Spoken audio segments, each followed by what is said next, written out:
We've seen that the process of arriving at a hypothesis from observation is called induction, and the process of suggesting the best explanation for the observations is called abduction.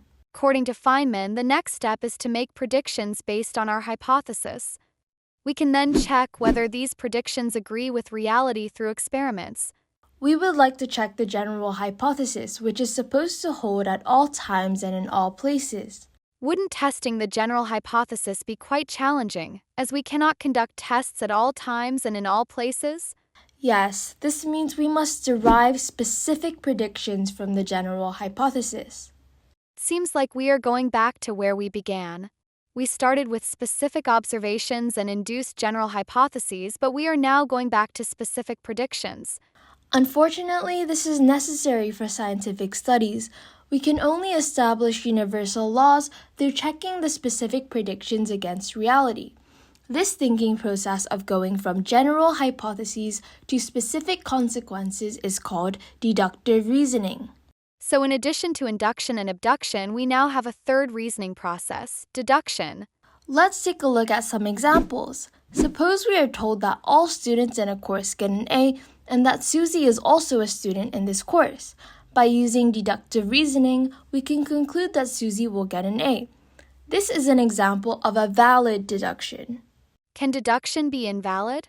Yes, they can.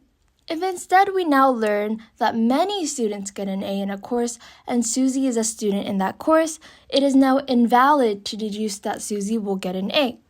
In our first example, all students include Susie, whereas many students does not necessarily include Susie.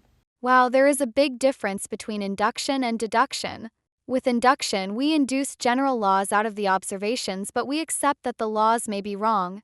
In contrast, a deduction is only valid if the conclusion is a consequence of what we start with. Exactly. The statements we start with are called the premises, and we use deduction to arrive at the conclusion. So if the premises are true, then the conclusion of a valid deduction must also be true, as seen with our first example with Susie. But even if the premises are true, some conclusions may be untrue if the deduction is invalid, as seen with our second example with Susie. But remember that a valid deduction does not require the premises to be true.